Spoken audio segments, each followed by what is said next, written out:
All right, and now please welcome our anime panel, Monica Riel, Lucy Christian, Alexa Tipton, and Ian Sinclair.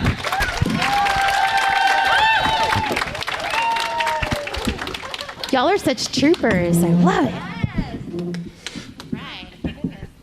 Well, thank you for being here. This is nice to have you. Thanks for having us. Thank you. So the Q&As are just all laid back. It's just hanging out with your friends. I got some questions for you. That's awesome. Yeah. So are you guys about ready? Yeah. All right. Are you guys ready? This is going to be good. Raise your hand. You got a question? Well, let's start right over here. Hello, great to have you all with us. So my biggest question for all four of you is, which animes did you all grow up watching that inspired you to pursue voice acting in anime? And let's see, how did you all manage to get your start and like find the inspiration to go for anime voice acting? I think, we're all so different. So I never really, this is going to sound awful, but I mean it in the best way. I aspired to be an actor, but I never even really considered that voice acting was a job. Like, I'm sure I knew that animation didn't, those characters didn't have their own voices, that those were humans. But as a child, it didn't compute that was a thing that I could do. So I didn't find voice acting until I was in college. I was doing Shakespeare with Jason Douglas, and he was like, hey, I'm doing this thing, and you should do it too, because you sound like a kid. And I'm like, thanks, I think. So I kind of fell into it, but that being said, now, like once I got into anime and I realized what it was, I'm like, oh, I've been watching anime my whole life. Like my favorite show growing up was Voltron. I had a huge crush on Keith. Rawr, red light. So, but that's the thing, or Thundercats, things that we didn't realize at the time were anime. And even Robotech. Yeah, I think it was made in Japan. This is when we learn things about each other. And I grew up, I wasn't quite old enough for Robotech, but I certainly knew what it was. And so it was really cool because I had a Lisa Hayes doll. And then to go back many, many, many years later, we dubbed the original Macross, and I got to play Misa Hayase. So I had a doll of myself when I was a child. It's so weird. But yeah, I can't imagine doing anything else, so I'm so thankful that it found me. What about you? Same. I did not know that this was a job we could do. I similarly just wanted to be an actor. I thought I was going to be a stage actor for my life, and I got into voice work through my agent. I started doing a lot of commercial work and stuff like that. And I love voice work because it's not dependent on what you look like. So you can play a lot more characters and do a lot more things than doing, just theater or just on-camera stuff, which a lot of us also do that as well. And when I was young, this tells my age, I was watching Looney Tunes and stuff like that. So it never crossed my mind that I would get to have a job voicing characters like those people, It just never occurred to me. Kind of a similar thing. I started as a stage actor, and I just knew I always wanted to have acting in my life in some capacity. I was in a super competitive theater program in high school, and so by the time I was about ready to graduate, I was like, I want to do something else. I just want acting to be a hobby, but I'm not sure I want it as my career. So I thought I was going to go into international business and become a translator. And then my senior year of high school, and I knew what anime was, and I watched anime. But I never thought about becoming a voice actor. It wasn't that deep. It was just, this is a cool thing that my brother and I like watching together, and I have friends that like it. And but when I was in senior in high school, just sort of by happenstance, long story short, I got an opportunity to audition for Funimation, and I was like, I know what anime is, and I love acting. Like that'd be super cool to marry the two. So yeah, let's give it a shot. And then I ended up getting called in, and I ended up changing my major in college because I just kept getting called in. And I was like, okay, maybe I should study, focus on this plan B a little harder in college, and, because this could all go away tomorrow. And then it just kept going. It took And then- over. Yeah, it wouldn't let me go. And so, yeah, I've been doing this for about 13 years now, and I've been ADR directing for 5, and it's just taken over my life in the best way. But yeah, in terms of shows that I loved watching just as a fan before I got into voice acting, I was a big Rurouni Kenshin fan. Sailor Moon, big classic. Basically the OG Toonami lineup, like Outlaw Star. Yeah, my brother and I, before I even knew what anime was, my brother and I would watch the Toonami run when we'd come home from school. And that was what we did before we did our homework. My mom would be like, okay, it's like a 2-hour block. You can watch TV, but then homework. Tenchi Muyo, like all that kind of stuff. So Card Captors, yeah. Definitely Outlaw Star, yeah. So then it wasn't until I was a little older and I met some friends that liked anime. I didn't even know it was called anime. I was just like, oh yeah, my brother and I have been watching that for years. How cool. So, yeah. What about you?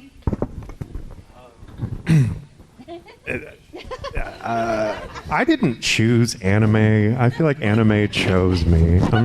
No, I was a big Dragon Ball fan. I got into. I was just an actor who was in college for acting, and a friend got me connected, and then I've been working there since sophomore year in college. So yeah, it's just what I do now. You ever just hit that moment when you're like, wow, my entire adult life has been doing this? That's Isn't why that we're fun? like forever young, because I mean we don't have to grow up. Yeah, it's true. It's true. I did like hearing the two of you say like these, like, I didn't know it was a thing. These are the two most prolific female anime voice actresses in history. I'm not making that up. You can look it up. They are. It just kind of happened. More than, yeah. But it does. It just kind of happens. All of us were just like, I want to be an actor. And then like, I don't know about y'all, but there was a bit of a, this one pays? No way! Yeah. Because theater was great. Theater is so great, but like... Yeah, when I got my first paycheck from Funimation, I was like, can I call myself a professional? I know, right? And it's... Whoa. And don't get us money. wrong. It's not much. Like the hourly rate you start out with really isn't much. But like I did an entire Shakespeare run in my early theater years where I think I got paid $50 for the whole, like with including rehearsals and everything. Yep. And so to earn that at in not much time talking in the booth, and then you get a DVD at the end. Oh, so we used to have this thing called DVDs. I used to make that joke about VHSs, but it just keeps happening. So yeah, but then to get like physical like representations of what you did, that was a big thing for me because it was like, oh wow, I can show this to people later. It's like a little trophy, like Yeah. this thing that I get to show for all my work. Yeah, I had a breakdown and it's on tape and people. DVD. See, kids? I've seen some VHSs today because Ariel's here. Like, Oh, that's right. yeah, Oh. that's really cool. So I may have answered the question, but there you go. Okay, next question, right down here. You guys are all legends, and I absolutely love all of you. But my question is specifically for Monica. I was wondering, whenever you played characters like Rize, Kamashiro, and Mary Eliona, and they're kind of very different from your normal characters that you would do, I wanted to know where you drew from to bring out that kind of side to your emotion in voice acting. What a cool question.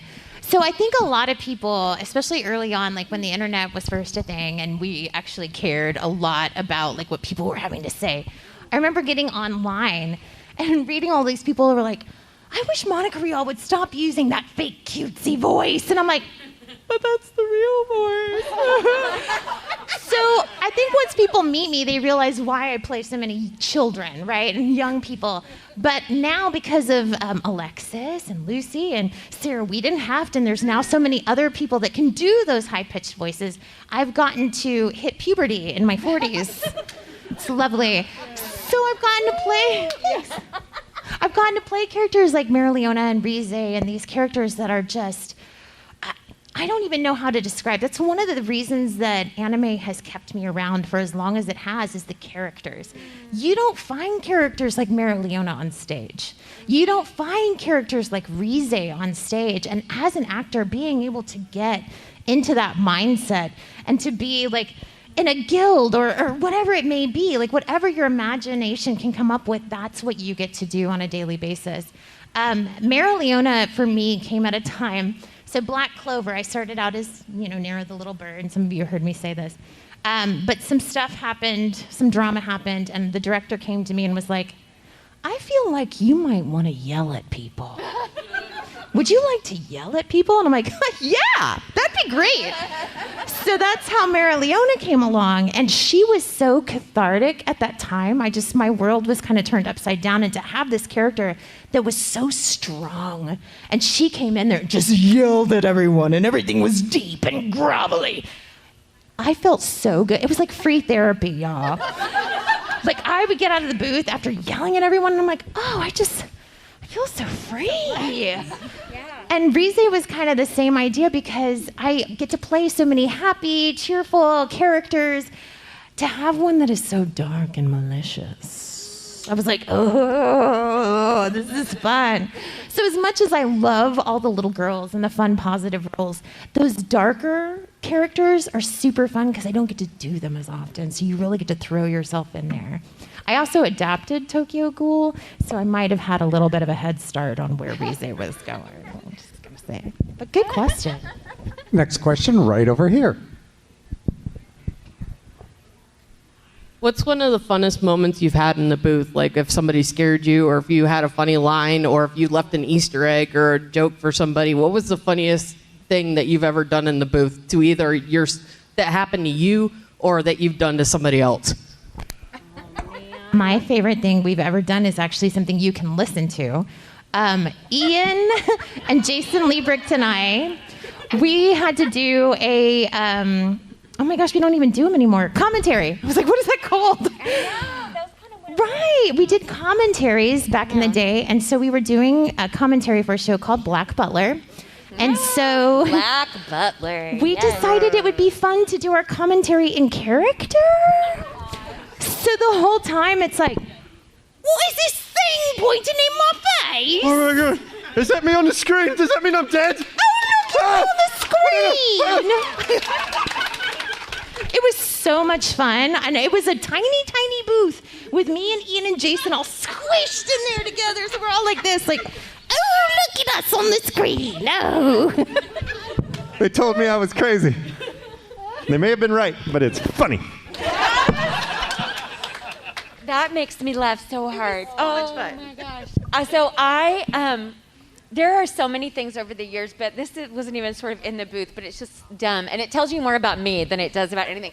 But it was at the old ADV, which Sentai, the same people. It used to be ADV Films, you guys. And that's where I learned to dub. That was my sort of anime home for a long time. And I was working with Kyle Jones, who is one of my favorite people to work with. And he left the room, and I was into scaring people. I still love scare videos.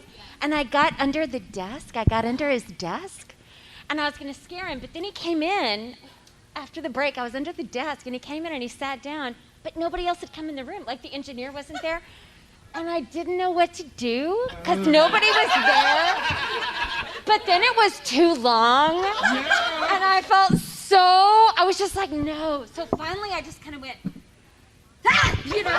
And I grabbed his ankles, and Kyle jumped back, and he goes, ah, shit. And he goes, I'm so glad I didn't fart, because I was about to. And y'all, I lost my mind. But that is and there you have it. That is what I do to my coworkers. Oh, that kind of encapsulates ADV back then. Like, we were all. We were a mess, y'all. Oh my gosh, man, I don't have anything that can top those. Those are so funny. I mean, we used to leave each other what we call bombs, which are like, you try to mess people up in the booth, and then some people ruin that for everybody, so we can't do it anymore. But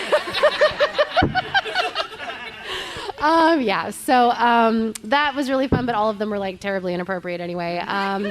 I think like one time at Funimation, we had this was a few years ago, we had this big room that was near the studios, but it was just this big open room. We called it the skate rink, and it had like a cement floor. And I was on a break between sessions. I don't know what I was doing, but someone had just like, I think it was Gino, one of the mixers, had brought like a adult size big wheel, like a little like tricycle, and I just saw it sitting there, and I was like, all right. And so I got on it, and that was when Vine was still a thing. So like I was like filming myself Vining, and I was like, they see me rolling, they hate it. And I'm just like writing this around Funimation, and I'm like, to everyone I pass. And I'm just writing it through the halls, and then Gina's like, that's my bike. I'm like, it was, dude.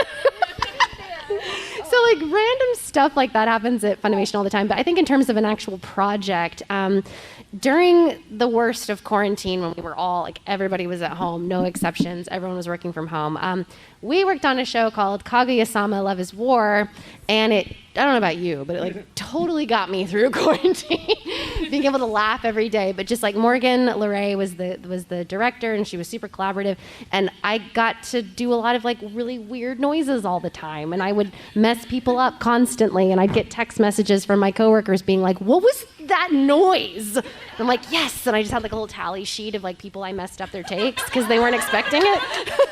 So, yeah. I love that show job. so much. Everybody, that was like the most technical, like most Gosh. fun. But like, so you think that it's like, oh no, they're just making up stuff. It was the most thought through, like comedy, and We yet also the had most to fun. rough engineer ourselves because Oh, that was in the beginning of God. COVID. So it was like, That was not the best. those were dark. Yeah, we all work in our like closets or in homemade booths at this point, and there was, I don't know, 6 months of us learning how to engineer and do it at the same time. And I don't know about, I'm not good at it. And you would hear the engineers, you could hear, they're like, yeah, it's pretty hard, isn't it? I used to ask them like, does it make you feel good about how good you are to see how bad we are? And he's like, yeah, it does. For real. Pretty hard, isn't it? Yes, sir. I've done a lot of dumb stuff in the booth. I don't remember it. It's been a long time. Michael Tatum says he did something about taking off his pants while I was directing. I didn't see it. He tells that story a lot.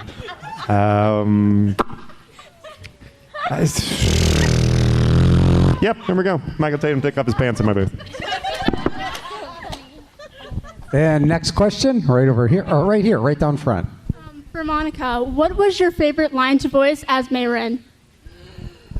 Oh my word, there were so many wonderful lines, but I would say, I don't want to spoil anything, but for those of you that have seen the entire show, there is a moment that I take my glasses off.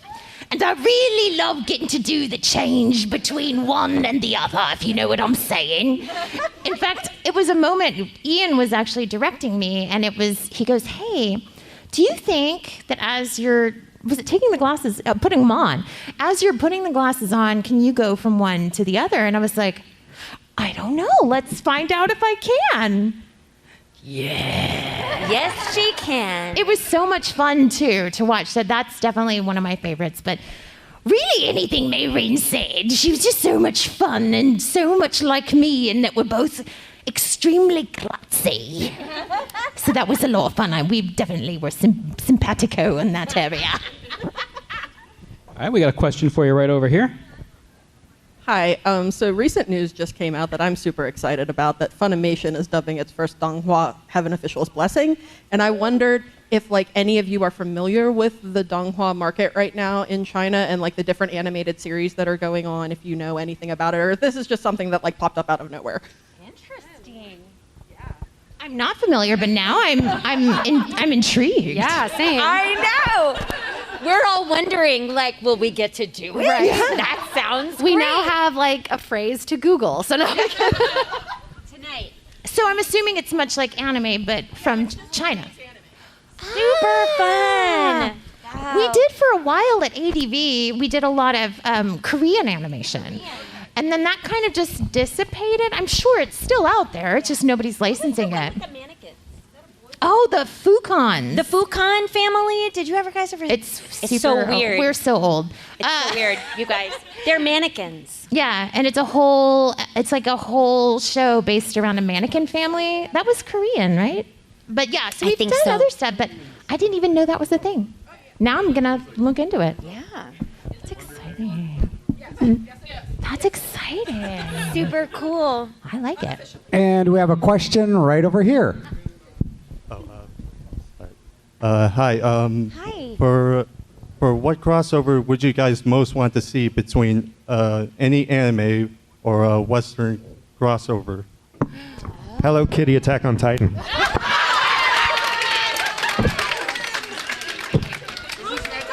Is Hello Have that Kitty in the your type? back pocket. That is or did real you- good, though. That's real good. Oh, the Titans are the kitties. Awesome. Like just So- ripping heads off. Just Oh my see, you would watch that. You would watch that. I would watch I that. don't know how we're supposed to live I up know. to that. That's a great answer. I would say I was going to go Hello Kitty too, but I was going to go with the Sanrio and My Hero collaboration That's that happened. so good. It's so I would great. love to see that happen. Not Plus I just Junji want- Ito? Huh? Junji Ito, maybe? Oh, sorry, I misheard. No, not Junji Ito thrown in there just in case. just a little bit. Do y'all know who Junji Ito is? Yeah, He's a horror author. it's It's awesome. scary. But he loves cats, so he's not that. See? I feel like something that's not like they're dissimilar but not is like Amazing World of Gumball and like One Piece or something. You can see it though, right? Right. You're a fish man. Right. Fishman and all the I feel like that could work. That's what I'm saying. I buy it. My kids love Amazing World of Gumball, and I'm a huge stan of that. It's so good. Also, Gravity Falls. Gravity Falls. And let's get another question right here.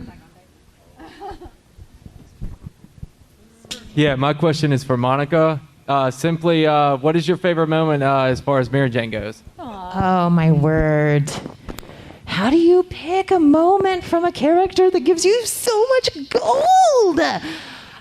Mary Jane in Fairy Tale. So for you guys that don't know, I used to adapt a lot of the scripts, right? So I was the one that would take the translation, make it fit the mouth, la la la la. So Fairy Tale was one of those shows that I had worked on for a while before anything was ever dubbed. When I thought I was going to get to audition, and Tyler never called me into audition, and I was a little sad because I'm like, I'm so invested in this show. I really want to be a part of it. Well, he just cast me as Mary Jane, and I was like, oh yes, because I knew exactly what was coming. There are so many special moments with her. I was so thankful to Tyler to let me play because he really allowed me to have different voices for every single form of her, which was, as an actor, was a lot of fun. Really hard to keep track of, but a lot of fun to do. But as far as Mary Jane, some of the most special things to me are the whole Lasana, everything that happens there, and the first time she goes Satan's Soul. Y'all, I guess they didn't realize that I had adapted that episode, and so the director and the engineer, he's like, hey, we're gonna watch it, and you just mark it, which means, like, if you're a dancer, it means you don't do it full out, right? You just kind of go, oh, okay. Well, I had been saving up every time somebody cut me off in traffic, every time I stubbed my toe, and I have been in Dragon Ball for a while, so I know what it's like to yell, and I've been waiting, because Bulma never gets to really do that. Finally, that day came, and I remember they were like, mark it. And I'm like, I'm not marking it. This is my chance. And so I let all of that out and just...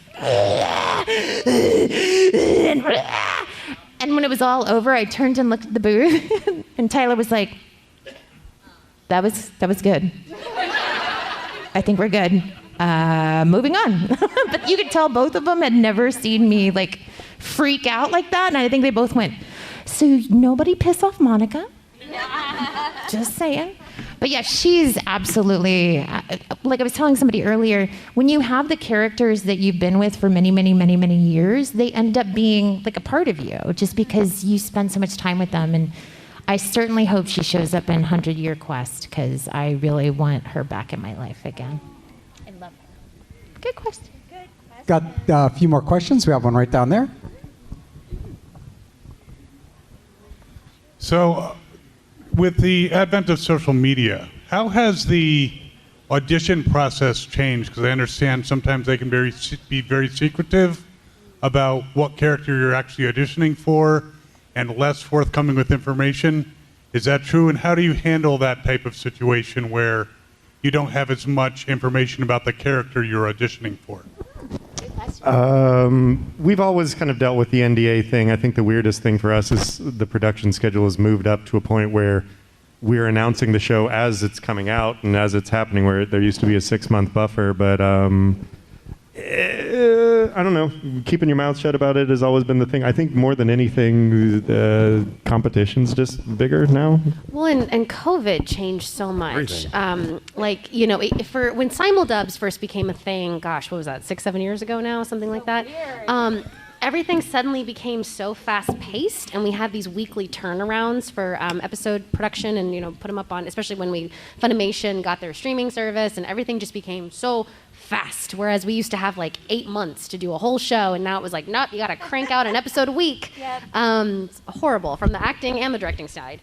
And so because things were so crazy and chaotic for 5 or 6 years, it became harder to audition for people who weren't already in because there was no time. Like, I can only speak from my personal experience, but I would have the producers come to me, offer me a show on a Thursday, have no scripts, nothing to make audition sides with, and be like, we need your cast Sunday night and you start Monday.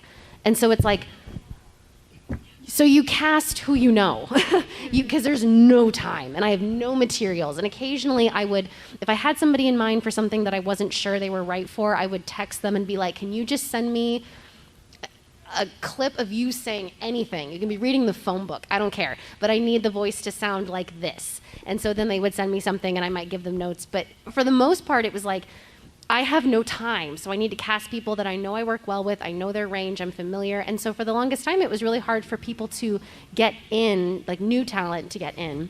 But now with COVID, because we're all working from home, and so, you know, I think a lot of us go to different cities to record, and now we can just do it from home. So that's opened up auditions. People can just, instead of having to physically come in and audition, we can just record auditions from home and send them in.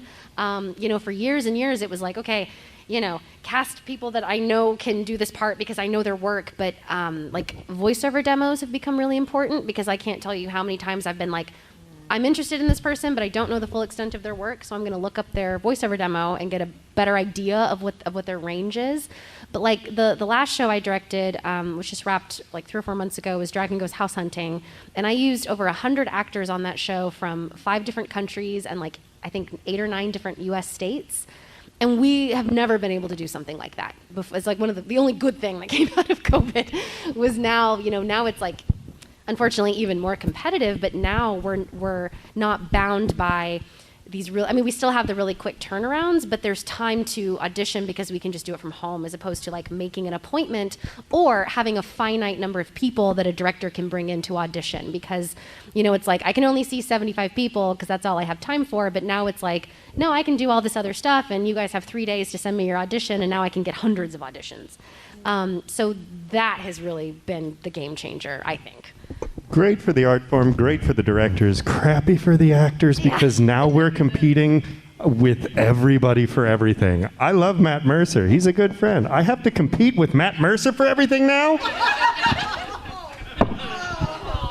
No, oh, dude, no, it makes you, okay, but honestly, it makes you better because now all of those who, some of us did get complacent of like, I know where I lie in this. We've had to learn how to grow because competition has so drastically changed.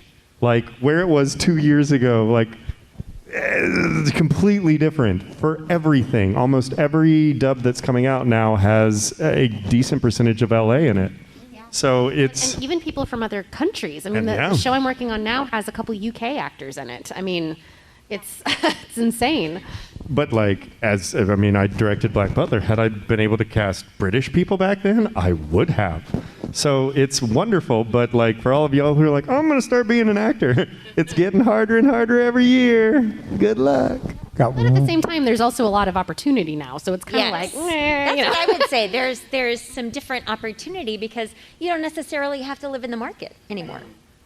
You know, you can just do things on the internet. We've got time for one more question. They're headed back to their booths to sign and hang out with you guys after the panel. We got time for this one last question. Here you go. I wanted to know, do you guys support like parody or bridge creations of the shows that you voice act for? We couldn't say that out loud. We'd get in trouble. We can't. People are filming our answers. I think what it is that there is unfortunately something lost in translation, right? Like, for example, here's a good example. We used to do a lot of like blooper reels, right? So on your DVD, you'd have the bloopers, and everybody loved the bloopers. Some of them are hilarious. Some of them are super fun.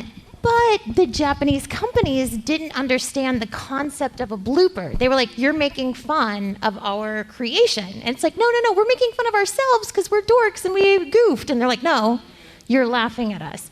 So that's why we had to stop doing bloopers. And I think that that's kind of the same line. You know, they don't understand just because that's not inherent in their culture.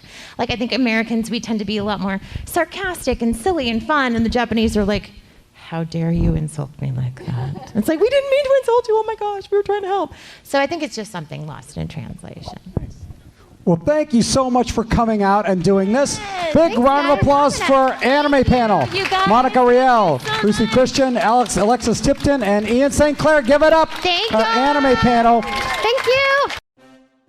Hi, this is Michael Shanks, and you're watching Fandom Spotlight. Be sure to like, share, and subscribe. The fate of the universe may depend on it. And have fun and follow your fandom.